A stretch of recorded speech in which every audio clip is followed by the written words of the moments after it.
Proclamación del Santo Evangelio de Jesucristo según San Lucas. En aquel tiempo se acercaron a Jesús algunos saduceos. Como los saduceos niegan la resurrección de los muertos, le preguntaron: Maestro, Moisés nos dejó escrito que si alguno tiene un hermano casado que muere sin haber tenido hijos, que se case con la viuda para dar descendencia a su hermano. Hubo una vez 7 hermanos, el mayor de los cuales se casó y murió sin dejar hijos. El segundo, el tercero y los demás, hasta el séptimo, tomaron por esposa a la viuda, y todos murieron sin dejar sucesión. Por fin murió también la viuda. Ahora bien, cuando llegue la resurrección, ¿de cuál de ellos será esposa la mujer? Pues los 7 estuvieron casados con ella.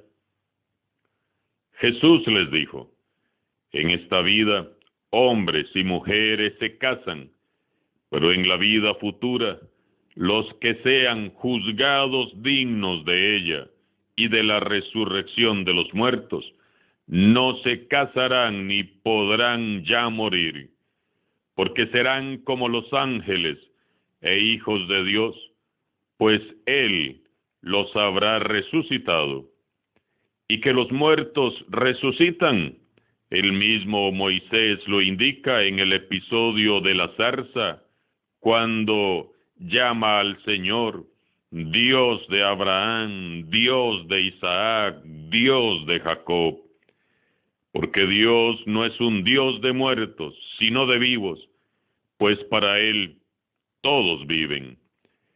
Entonces unos escribas le dijeron: Maestro, has hablado bien.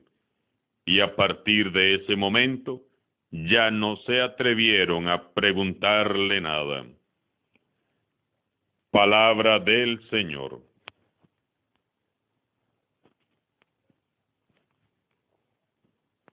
El pasaje que la Iglesia nos ofrece hoy nos habla de una trampa que le tienden los saduceos a Jesús.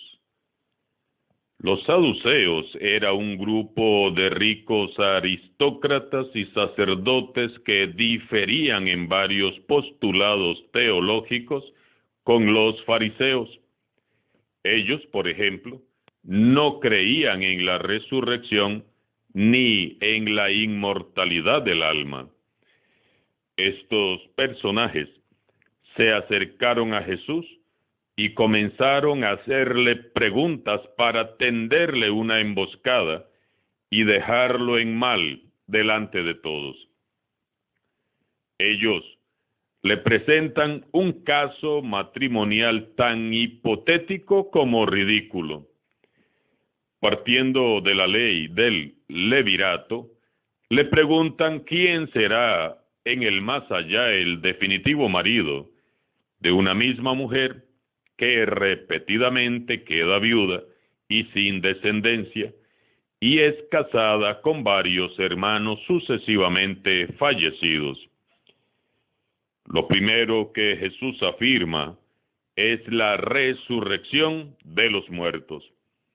Dios nos tiene destinados para la vida, no para la muerte. Nuestro Dios no es un Dios de muertos, sino de vivos. Es el Señor de la vida. Jesús, además de esquivar sabiamente la trampa, aprovecha la ocasión para añadir algunas enseñanzas sobre la resurrección. Jesús les indica que la vida después de la muerte no tiene los mismos parámetros de esta vida terrenal. Antes que nada, Jesús rechaza la idea infantil de los saduceos que imaginan la vida de los resucitados como prolongación de esta vida que ahora conocemos.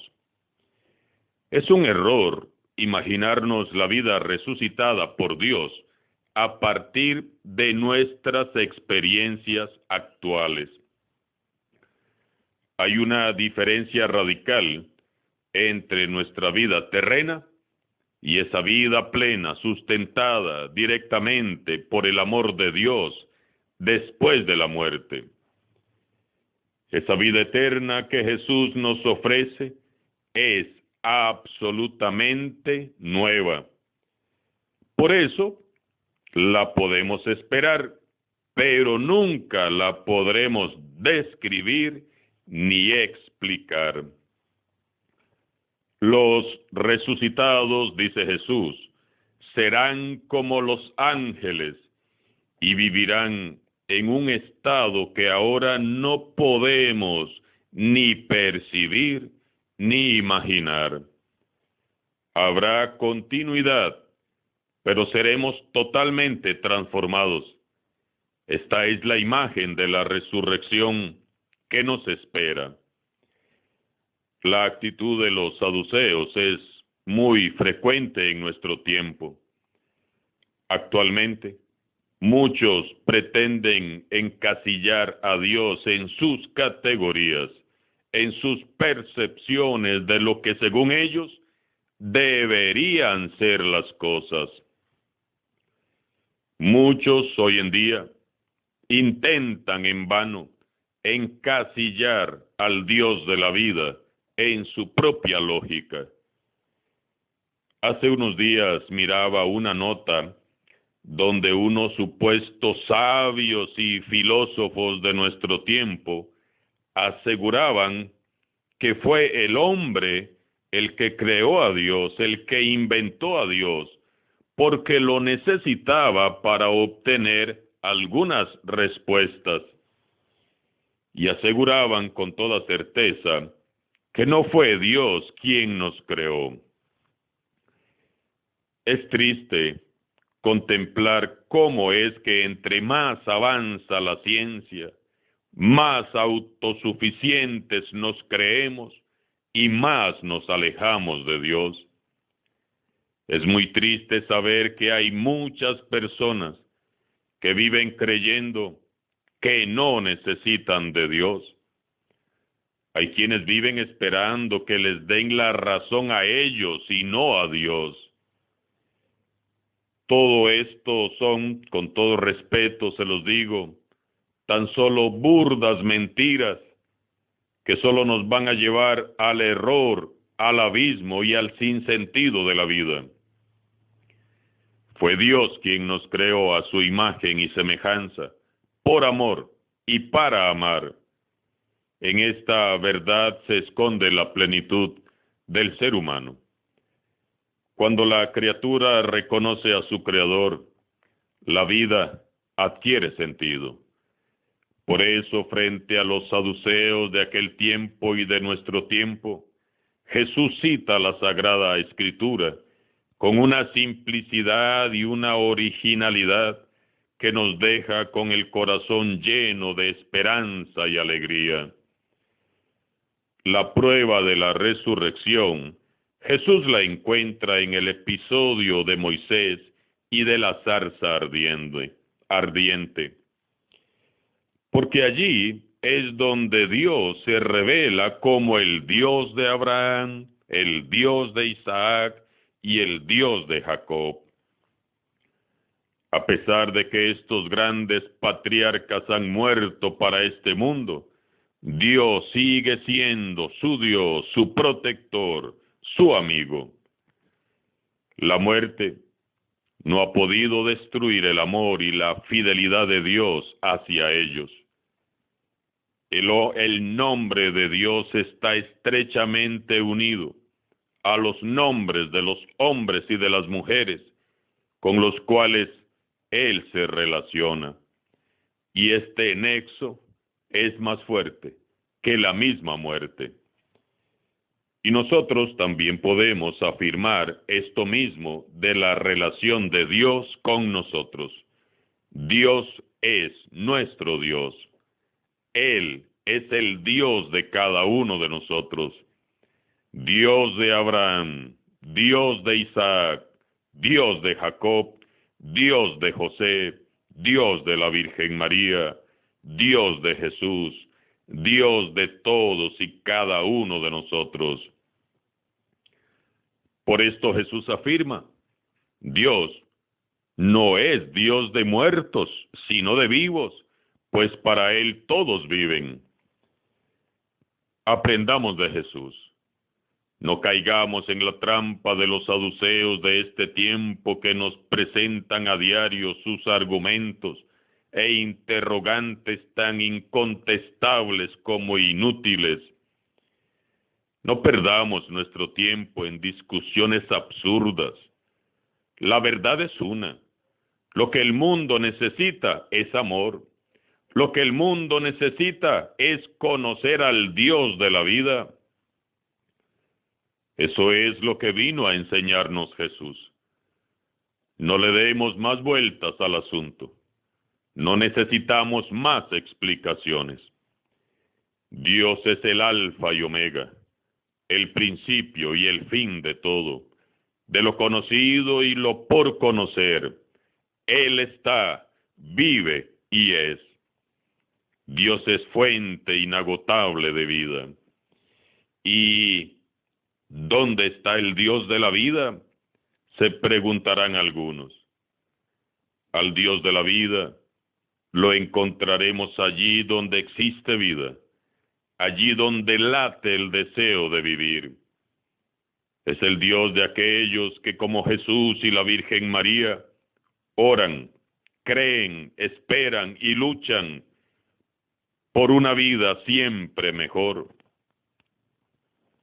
Al Dios de la vida lo hallaremos siempre donde haya un ser humano luchando por implantar el reino del amor y la justicia.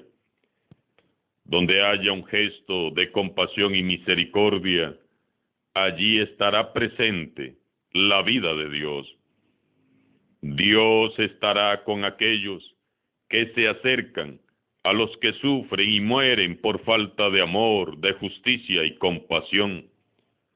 Allí estará el Dios de la vida, sufriendo con ellos, asumiendo misericordiosamente su dolor.